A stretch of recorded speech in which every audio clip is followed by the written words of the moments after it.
It's time for a new racing category to take centre stage in the Street Track Failure series, the Swedish Touring Car Championship.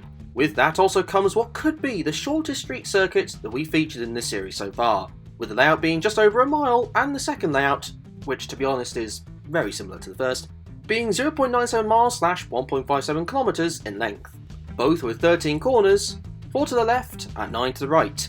So in that case, this could also very well be the shortest episode that we have done in this series. Starting with the start-finish straight, the longest straight on the circuit by far at roughly 650 metres, the first corner is a relatively fast left-hander, with all the runoff space in the world alongside you.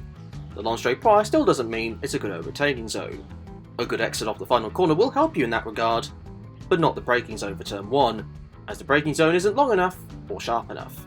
Turn 1 flows beautifully into turn 2, an open right-hander, creating a pretty decent chicane if you combine the two together. Turn 3 arrives at you quickly, a sharp 110-degree right-hander. An open entry means there's a good chance to make passes complete, along with a good chance of getting involved in some kind of incident, especially when you consider that the runoff areas are now gone. In later years, this section was slightly different. The first corner was still basically the same, but the open right-hander was gone, making the 110-degree right-hander closer to 130. But did this change make any incidents no longer occur? No. Next up is an open radius 90-degree right-hander. Oh, even on a track less than a mile in length, these things are still here. Nothing much to say about this one, other than it's not the best place to sneak your nose up the inside, and it could potentially create traffic jams. Then two fast chicanes. First one going left then right, with a curb on the right-hander but not the preceding left for some reason. Then the second chicane is a right and left affair, with curbs featuring on the right-hander, but once again not on the following left-hander. Not sure what the left-handers have ever done to deserve not having curbs, but there you go. Impossible to overtake through there, you hardly break through those sections, plus it's too narrow anyway. It's then yet another fast chicane with little room for error. However, there are no curbs on either the left or right-hander, so at least the left-handers don't feel left out. And then it's the last corner, a sharp yet open radius hairpin, creating the best opportunity on the track to pass, albeit it's also another spot on the circuit that was a hot spot for trouble. Once you've got around it, that's it. Just go in a straight line for a bit and across the line, and you're done.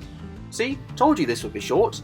So, on that note, thank you very much for watching, and until the next video, there are a fair number of other things that really deserve a mention before I round things off. Firstly, check out the grandstand space. For a start off, the only place that grandstands seemed to be fairly prominent was the first sector of the lap. And for some of those years, a few of the grandstands would be partly shaded off by an enormous bridge. Since when has that ever been a feature on any racetrack, let alone a street circuit? Also, you could have watched the race by going on the public footpath on said bridge. Possibly the best viewing spot of the event. Whether you had to pay to stay there or just be a bystander, I have no idea, but pretty amazing all the same. Then there's the location itself, which is pretty unique. Whilst it was in the centre of Gothenburg, the precise location was on a part of Docklands called Frihamnsspillen? Another one of my customary apologies for completely butchering up a language unintentionally. As it was on the docks, the sights were interesting.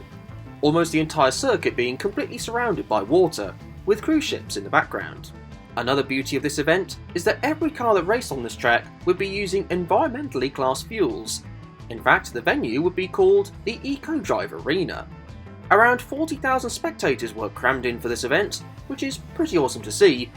However, when you look at the crowd for the 2014 event, there were some empty seats. Whether that was a reason why the event in Gothenburg didn't last into 2015, I'm not sure. I can't seem to find a reason why this event ended. But 2014 was the last event all the same. A shame because, as street tracks go, this is one of the most unique we've had so far. In fact, they are going back to Gothenburg, but it won't be with this track. However, this really is the end of the video. Thank you very much for watching. If you like this circuit or have any other street tracks you'd like to see videos on, then say in the comment section down below. Also, if you enjoyed the video, then I'd be enormously appreciative if you did hit the like and subscribe buttons. But until the next video, be kind to each other and enjoy the rest of your day.